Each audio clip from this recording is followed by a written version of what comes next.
What do we do when holidays trigger trauma reactions? That's the topic we're going to be addressing today on Flourish-Meant. I'm your host, Tina Yeager. Today, I have an expert guest that I cannot wait to introduce you to. Her name is Dr. Barbara Lowe. She's a national speaker and author, a licensed psychologist, founder and owner of Greenleaf Psychological and Support Services, which is a large multi-site psychological practice and training center in Raleigh-Durham, North Carolina. She's also the visionary behind Dr. Barbara Ministries. She's a somatic experience practitioner, an EMDR practitioner, a master ART therapist, a board-certified life coach and educator, and an ordained minister. I don't know how you have time to rest, but I'm sure that you do. Being a life coach, you want to practice what you preach.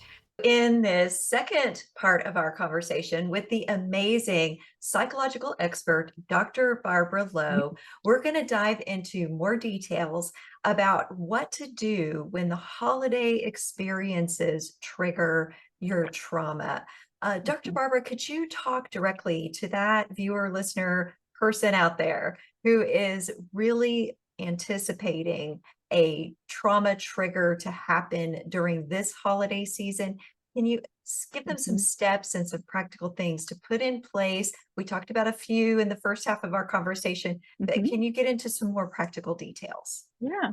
Well, in the beginning of Heart Journey and in the journal, I have you work through a couple there's about 26 safety and stability tools. And I actually have 109 to be coming in other books, but here we have these 26. And so I have, for example, the Mind Mansion tool, where you can imagine yourself going into your mind. And I love to bring Jesus with me. And you imagine your mind having billions of rooms. And so you can go anywhere you want. You're never trapped in a room. You know, we kind of have these perseverative thoughts, worry, but we're not trapped there. And we can go to all these different places.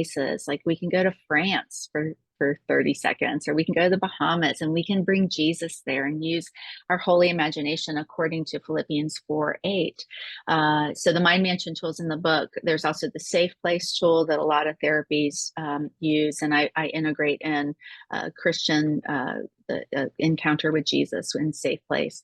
There's also 4 square breathing, where you breathe in for 4, hold for 4, breathe out for 4, hold for 4, and you can draw little squares while you do it. If you're sitting at the dinner table with a pen, there is, I do a Christian relaxation, and with all the breathing tools in the book, we breathe in the Ruach, the breath of God. And we breathe out the stress. And so all these tools are aimed at bringing us into more nervous system stability, because when we're triggered, we're in that fight or flight or freeze, collapse, or dissociation. And we want to bring ourselves back into that window of tolerance where it's manageable. It still might be painful, but it's manageable. Another skill is just grounding, finding a place in your body, knowing Jesus is with you, finding a place in your body that feels safe, and just identifying what's the color, what's the texture of that place. And then notice that Jesus is there inside your body with you.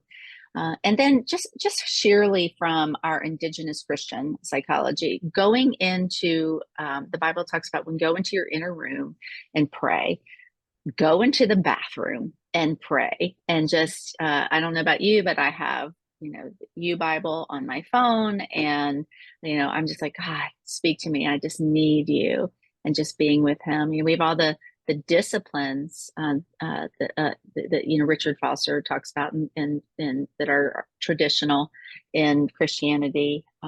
Worship changes the atmosphere, so we can also put on some worship. So we have our traditional Christian tools, and then we have science tools where we can also integrate in Christianity at the ground level, which is what Heart Journey does. Would you describe how Heart Journey is different from other modalities that are out there?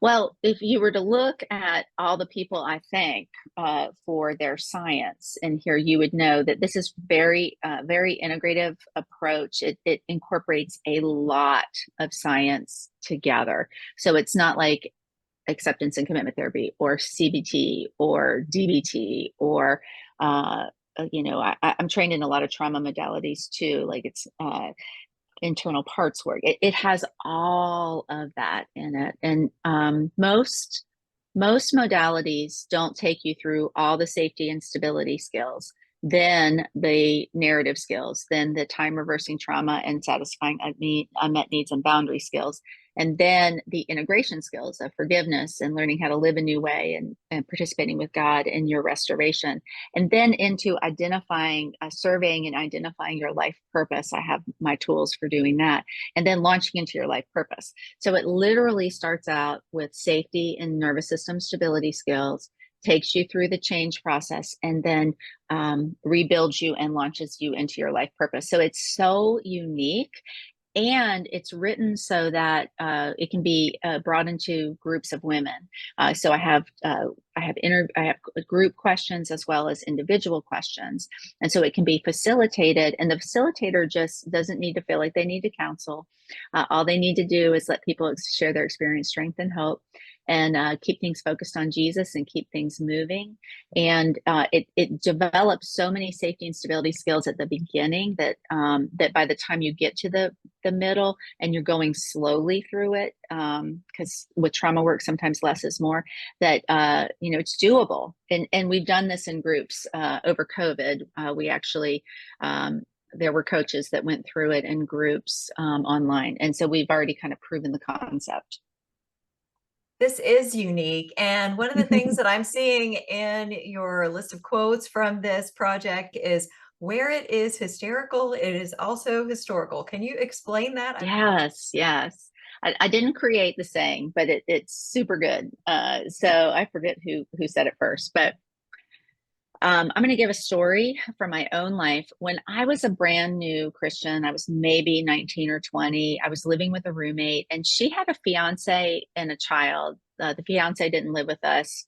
They had a child together, but they were, trying to do things right and not living together. And anyway, so they were decorating for Christmas, and I came out, and we're talking about Christmas now, so Christmas trigger. And I came out, and I was hysterical. I was so mad that they were decorating for Christmas without me. It was a complete hysterical reaction. Now, your reaction, listener, might not be that hysterical. I actually was hysterical.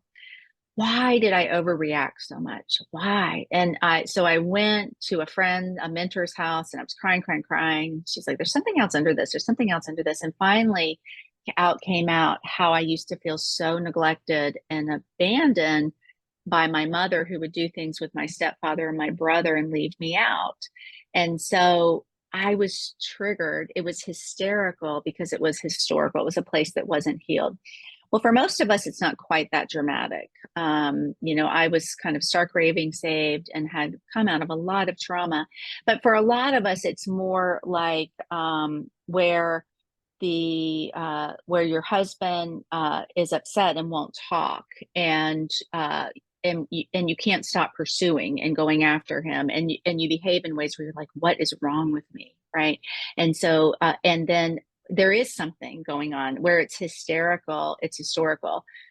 So there's an overreaction because there's a wound underneath it that is not healed, and those are the places where we really want to let the Lord in and really work. And we know, because later on, or the next day, we wake up and we're like, why did I act that way? Of course he needed space. It's fine. Why didn't I give him space? It's because in that moment, maybe that fear of rejection or abandonment from middle school or a previous marriage or your father is coming up in that moment. And it just is taking us into a different place emotionally that is an overreaction to the circumstance. Yeah, it's like a wound under the surface. So if someone Mm-hmm. lightly touches it, you're not just Yeah, reacting to the current pressure, you're reacting to the wound that wasn't treated before. well said. So this is a really great concept. And I know that people are going to want to stay connected with you and get more Mm-hmm. information about it. But before we get to that and all your links, is there one last word of hope and encouragement that you would like to offer those who are listening or watching this video, something that would encourage them during a season when they feel frantic, maybe they're looking at being on the brink of hysterical because they're Mhm. facing some potential trauma triggers this holiday season. Yeah. I would love to just take a moment to talk about the vast, endless grace of God. There's no place where you're going to be where God won't be there, and where he won't meet you. He shows up. My dad died by suicide. I've had a child die. I've had unwanted divorce. I've had, and then I had the things before I was a Christian. He was there. He's always there, and we might not feel like he's there, but we definitely want to take some time, settle down, and just touch, just Jesus, where are you? Or Holy Spirit, or Father, or Lord, or whatever feels most comfortable for you to say. Because when we're working with safety, we really need to say it in a way we can feel good, safe. And so, Jesus, where are you right now? What are you saying right now? Encounter, like, I'm right here and I'm hurting. Speak to me. He will show up. He will show up.